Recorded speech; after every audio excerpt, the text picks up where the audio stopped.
So what if I told you that you've been thinking about creativity all wrong? Today, we're diving into a really powerful motivator from author Steve Chandler that could totally change how you see your own potential. All right, let's just start with a really direct question. I want you to answer this for yourself honestly. Are you a creative person? What's your immediate gut reaction to that?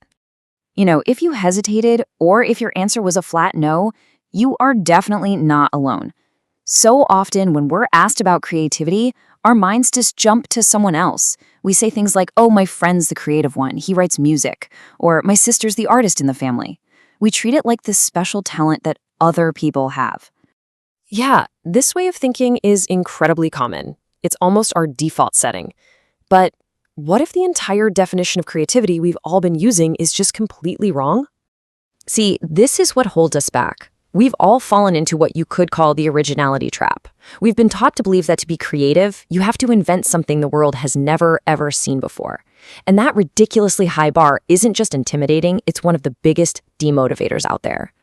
Still not convinced? Well, take a look at this quote.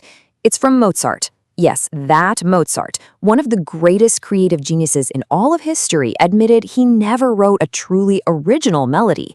He called his work a combination of old folk tunes. So, if even Mozart wasn't original, what on earth does that mean for the rest of us? It means we need a whole new definition. And here's the crucial insight. Creativity has nothing to do with originality. It has everything to do with being unexpected. It's about taking pieces that already exist and combining them in surprising ways to solve problems no one else was even looking at. And this right here just illustrates the shift perfectly. The myth of originality, it feels difficult, right? It feels rare and super intimidating. But the truth of the unexpected, that's accessible. That's something you can do every single day. It's achievable. And realizing that is so incredibly motivating because it turns creativity from some magical gift into a practical, everyday skill. Which leads us to the most important takeaway of all. With this new definition, you are absolutely 100% creative. It's not something you need to go out and get, it's something you already are. The author, Steve Chandler, he puts it this way. If you believe you are created in the image of a creator, well then the act of creation is literally embedded in your very nature. He calls it your birthright. It's part of your factory settings. You are wired to create. Okay, so if this creativity is already wired into you, how do you actually, turn it on? Well, it's really a three-step process. First, and this is huge, you have to drop that old story and start seeing yourself as a creative being. Second, you start to cultivate it in everything you do, not just in art, but in how you organize your desk or tackle a problem at work. And that naturally leads to step 3. You actively start looking for unexpected solutions in your daily life. And listen, this is way more than just a mind game. Welcoming the unexpected, this becomes your new mindset.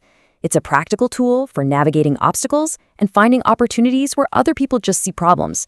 It is a core principle for self-motivation. So let this be your new mantra. Seriously, forget the exhausting, impossible chase for originality.